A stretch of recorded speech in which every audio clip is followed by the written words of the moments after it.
శ్రీ మహాగణాధిపతయ నమః. ఈరోజు మనం 19 మార్చి 2026వ సంవత్సరంలో ప్రారంభమవుతున్నటువంటి శ్రీ పరాభవనామ సంవత్సర ఉగాది నుంచి ప్రారంభమయ్యేటువంటి ఈ సంవత్సర కాలంలో ఉండేటువంటి ద్వాదశ రాశుల వాళ్ళకి ఉండేటువంటి ఫలితాలు, అలాగే ఏ రంగాల వాళ్ళకి బాగుంటుంది, ఏ రంగాల వాళ్ళు కొద్దిగా ఇబ్బంది పడతారు, ఏ రకమైన పరిహారాలు చేసుకోవాలి, అలాగే ఏ జాగ్రత్తలు తీసుకోవాలి, ఇటువంటి అనేక అంశాలతో కూడినటువంటి రాజాది నవనాయకుల యొక్క నిర్ణయంతో కూడినటువంటి, అలాగే ఆదాయ వ్యయాలు, రాజపూజ్య అవమానాలు, వీటన్నిటితో కూడినటువంటి పంచాంగ శ్రవణాన్ని మనం ఉగాది సందర్భంగా ఎందుకు చెయ్యాలి అనేటువంటి అంశం గురించి మన పెద్దవాళ్ళు, మన మహర్షులు చెప్పినటువంటి అంశాల గురించి క్లుప్తంగా మీకు నేను చెప్పడానికి ప్రయత్నం చేస్తాను. మొట్టమొదట మన మహర్షులు జ్యోతిషాస్త్ర రీత్యా చెప్పినటువంటి అంశం ఏంటంటే సర్వం కాలాధీనం, కాలం దైవాధీనం. అటువంటి ఈ కాలపురుషుడి స్వరూపాలైనటువంటి నవగ్రహాలు, నక్షత్ర దేవతలు, నక్షత్రానికి ఉండేటువంటి అధిదేవతలు, వీళ్ళందరినీ స్మరించుకోవడం వల్ల, తద్వారా మనకి ఈ సంవత్సరం జరిగేటువంటి మంచి చెడుల గురించి తెలుసుకోవడం వల్ల, ఈ చెడు ఏదైతే ఉంటుందో వీళ్ళందరినీ స్మరించడం వల్ల, ఆ చెడుని వినడం వల్ల కూడా దాని యొక్క ప్రభావం, ఇంటెన్సిటీ, తీవ్రత బాగా తగ్గిపోతుందనేటువంటి అంశాన్ని మన పెద్దవాళ్ళు మనకి తెలియజేయడం జరిగింది. కనుక ఈ రాశి ఫలాలు కానీ, ఈ రాశి ఫలాలతో కూడినటువంటి ఈ పంచాంగ శ్రవణాన్ని కానీ ఉగాది సందర్భంగా మనం అందరం చేసుకోవాలి. దీనితో పాటుగా ఒక 2 ఉదాహరణలు మీకు నేను చెప్పడానికి ప్రయత్నం చేస్తాను. మహాభారత యుద్ధ సమయంలో కర్ణుడు ప్రయోగించినటువంటి నాగాస్త్రం ఏదైతే ఉంటుందో అది అర్జునుడి తలకి గురిపెట్టి వదులుతాడు. వదిలినప్పుడు కాలస్వరూపుడైనటువంటి శ్రీకృష్ణుడు, ఆయన మొత్తం కాలం అంతా ఆయన అధీనంలో ఉంటుంది కనుక తన బొటన వేలుతో రథాన్ని కిందకి తొక్కుతాడు. తొక్కినప్పుడు ఆ నాగాస్త్రం ఏదైతే ఉంటుందో అర్జునుడి తలని కాకుండా కిరీటాన్ని తీసుకుని కొట్టేసి వెళ్ళిపోతుంది. ఒకవేళ ఆ కాలస్వరూపుడైనటువంటి శ్రీకృష్ణుడికి అది తెలియకపోతే అర్జునుడు ఆ రోజుతోనే మరణించి ఉండేవాడు, మహాభారతంలో ఏమీ ఉండేది కాదు. కనుక అటువంటి పరిస్థితులు వచ్చినప్పుడు కొంచెం తల వంచాలి. ఆ వంచటం ఎలా వంచాలి, ఏ సందర్భంలో వంచాలి, ఎక్కడ నెగ్గాలి, ఎక్కడ తగ్గాలి, ఇటువంటి అనేక అంశాలని మన మహర్షులు మనకి పూర్తిగా తెలియచేశారు. దాన్నే పెద్దవాళ్ళు ఒక ముక్కలో చెప్పాలంటే ఏమంటారంటే తలతో పోయేది తలపాగాతో పోయింది అని వాడుక భాషలో చెప్పడం జరుగుతుంది. కనుక ఇది ఒక ఉదాహరణ. రెండో ఉదాహరణ ఏంటంటే ఒక వ్యక్తి సముద్రం దగ్గర ఉన్నాడు అనుకోండి, తనకంటే ఎంతో ఎత్తైన కొన్ని మీటర్ల ఎత్తులో ఉన్నటువంటి అలలు తన మీదకు వచ్చినప్పుడు కొంచెం వంగడం కానీ, కొంచెం కూర్చోవడం కానీ, లేదా అక్కడి నుంచి పారిపోవడం కానీ చేసేటట్లయితే బ్రతికిపోతాడు. అలా కాకపోతే తనకంటే గొప్పవాడు ఎవడూ లేడని విర్రవేగి ముందుకెళ్ళేటట్టయితే కాలగర్భంలో కలిసిపోతాడు. కనుక ఎక్కడైనా సరే తలంచాల్సి వచ్చినప్పుడు, తగ్గాల్సి వచ్చినప్పుడు ఎక్కడ తగ్గాలని తెలుసుకోవాలంటే పంచాంగంలో చెప్పినటువంటి గ్రహగతుల రీత్యా తెలుసుకోవడం చాలా అవసరం. ఈ 2 కారణాల రీత్యా మనం ఈ ద్వాదశ రాశుల ఫలితాలని తెలుసుకుంటాం. అలాగే ఈ చెడుని మంచిని స్మరించుకోవడం వల్ల వాటి నుంచి మనం చక్కగా ఉన్నత స్థితికి వెళ్ళగలుగుతాం.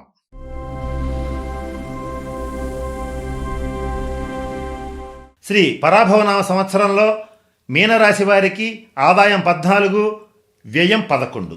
ఇక్కడ మీనరాశి వారికి అత్యధికంగా ఆదాయం వస్తూ ఉంటుంది, ఖర్చు కూడా కొంచెం ఎక్కువగానే ఉంటుంది. సహజ సిద్ధంగానే కొంచెం అధికంగా అవసరమైన వాటికంటే కూడా అనవసరమైన ఖర్చులు పెట్టేటువంటి మీనరాశి వాళ్ళు ఖర్చు పెట్టేటప్పుడు 1కి 2 సార్లు ఆలోచించుకోండి.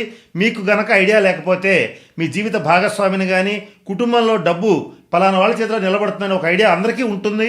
వాళ్ళ సలహాగానే తీసుకొని మీరు కనుక కొంచెం జాగ్రత్త చేసుకోగలిగేటట్లయితే, తగిన రీతిగా పెట్టుబడులు పెట్టుకోగలిగేటట్లయితే మీకు ఈ సంవత్సరాంతానికి అత్యధికంగా ఆదాయం మిగిలిపోతుంది. ఈ వచ్చినటువంటి అవకాశాన్ని కాస్త జాగ్రత్తగా వినియోగపెట్టుకోండి. ఏలినాటి సమయంలో కూడా వచ్చిన ఈ అవకాశాన్ని కాస్త జాగ్రత్తగా వినియోగపెట్టుకునేటట్లయితే మీనరాశి వాళ్ళ సంవత్సరాంతానికి చక్కటి ఆదాయ వనరుల్ని పొందగలుగుతారు. ఇక రాజపూజ్యం 7, అవమానం 2. ఇక్కడ 10 మందిలో 7 మీ యొక్క గొప్పతనాన్ని, మంచితనాన్ని, సున్నితమైనటువంటి మీ మనస్తత్వాన్ని, మీ యొక్క గొప్ప విశేషాలని గమనించి, గుర్తించి మీకు అండగా, తోడుగా ఉండి మిమ్మల్ని సన్మానిస్తారు, గౌరవిస్తారు, అభిమానిస్తారు. కానీ ఒక 2 మాత్రం మీరు ఏం చేసినా వాళ్ళకి చెడుగానే ఉంటుంది. మీరు వాళ్ళకి మంచి చేసినా కూడా వాళ్ళు మీకు గ్యారంటీగా చెడే చేస్తారు. అటువంటి వాళ్ళ విషయంలో కొంచెం దూరంగా ఉండండి. మీరు వారితో పోరాడి గెలవడం అసాధ్యం. కనుక వాళ్ళకి దూరంగా ఉండటమే ఈ సమస్యకి పరిష్కారం. ఏది ఏమైనప్పటికీ కూడా రాజపూజ్య అవమానాల్లో, ఆదాయ వ్యయాల్లో మీనరాశి వాళ్ళకి ఈ సంవత్సరం బాగుంది కనుక వచ్చిన అవకాశాలని వచ్చినట్లుగా కాస్త జాగ్రత్తగా వినియోగించుకోగలిగినట్లయితే మంచి అభివృద్ధిని సాధించగలుగుతారు. ఇకపోతే ఈ సంవత్సరం మీనరాశి వారికి ప్రధాన గ్రహాలైనటువంటి శని, గురు, రాహుకేతువుల్లో గురు రాహుకేతువులు మాత్రం అత్యంత శుభ ఫలితాలను ఇస్తున్నారు. లగ్నంలో అంటే జన్మ రాశిలో చంద్ర లగ్నంలో ఉన్నటువంటి శని మాత్రం మిమ్మల్ని కొన్ని విచిత్రమైనటువంటి పరిస్థితుల్లోకి నెట్టేస్తాడు. అవేంటనేది కూడా మనం ఇప్పుడు తెలుసుకుందాం. వాటి నుంచి బయట ఎట్లా పడాలో కూడా చూద్దాం.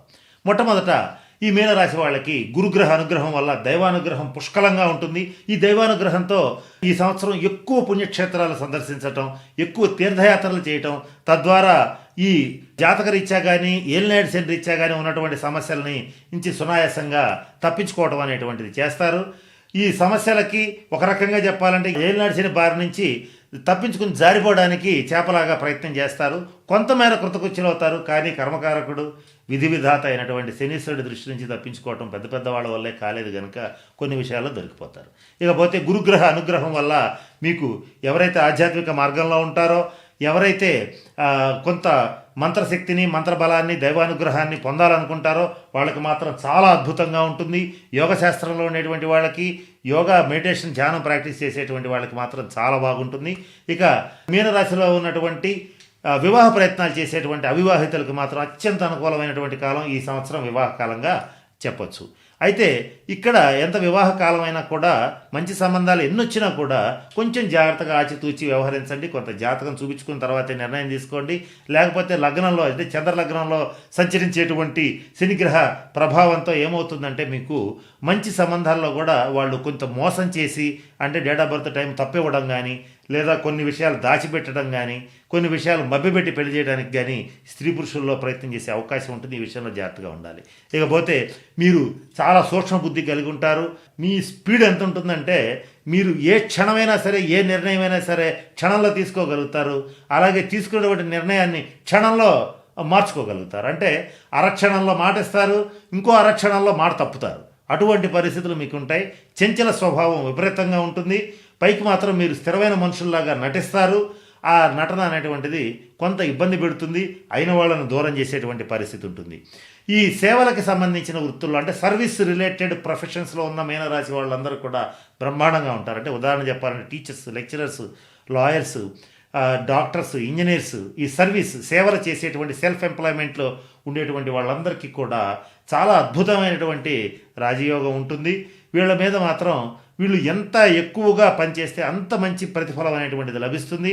ఉద్యోగస్తులకి ప్రమోషన్లతో కూడినటువంటి ట్రాన్స్ఫర్స్ ఉంటాయి. ఒకవేళ ఇవి రాలేదనుకోండి, ప్రమోషన్స్, ట్రాన్స్ఫర్స్ రాలేదనుకోండి, అట్లీస్ట్ ఈ సంవత్సరం ఇంక్రిమెంట్ అయినా పొందుతారు. అంటే ఆర్థిక అభివృద్ధి అనేటువంటిది తథ్యం.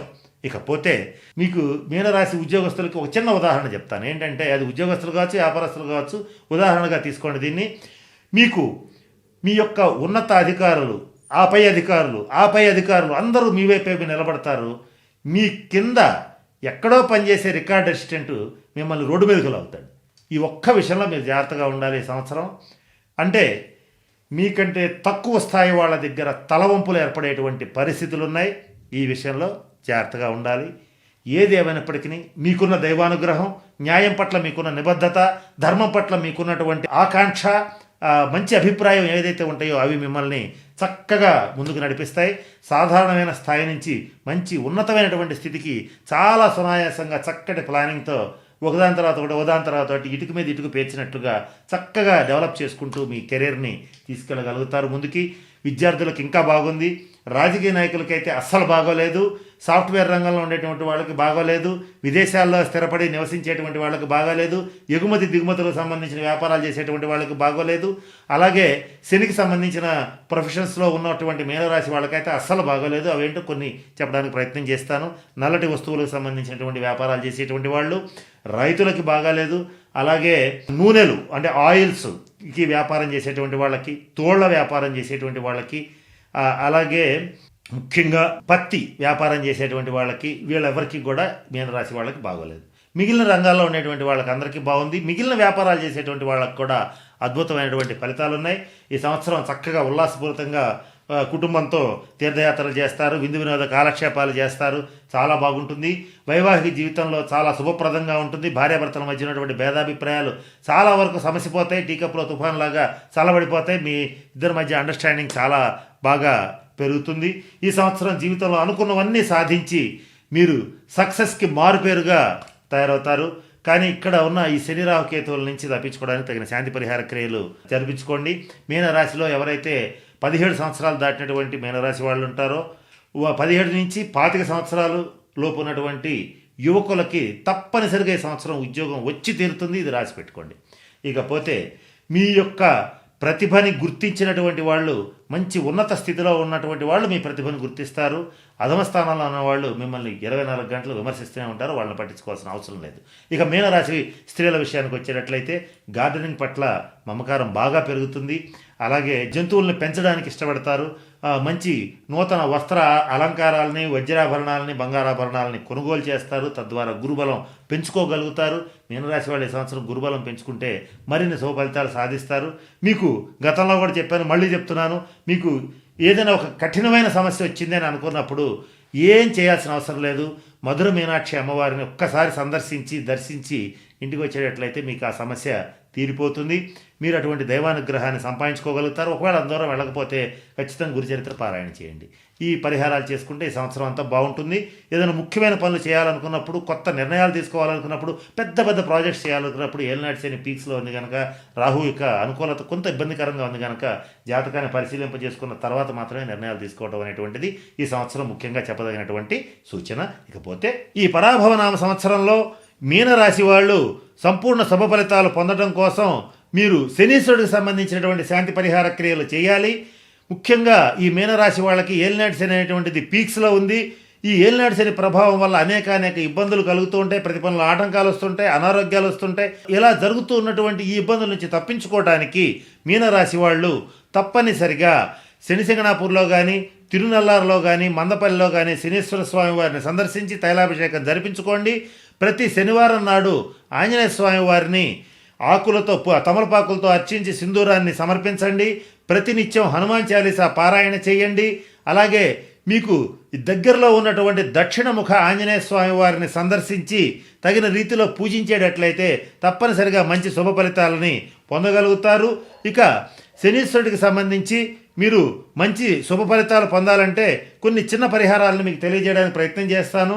మీ దగ్గరలో ఎవరైనా సరే పారిశుధ్య కార్మికులు ఎవరైనా ఉండేటట్లయితే వాళ్ళకి ఖచ్చితంగా శనివారం నాడు ఆహార పొట్లాలో, బిర్యానీనో మీరు ఏది ఇవ్వదలుచుకుంటే అది వాళ్ళకి ఆహారంగా అందించండి. అలాగే నల్ల కుక్కని పెంచండి. ఒకవేళ నల్ల కుక్కని పెంచలేకపోతే కుక్కలకి ఆహారాన్ని అందించండి. శనివారం నాడు గోసేవ చేయండి. శనివారం నాడు ఆవులకి తగిన గ్రాసం ఇవ్వండి. వాటికి సంబంధించిన ఆహారాన్ని అందించేటట్లయితే మరిన్ని శుభ ఫలితాలు పొందుతారు.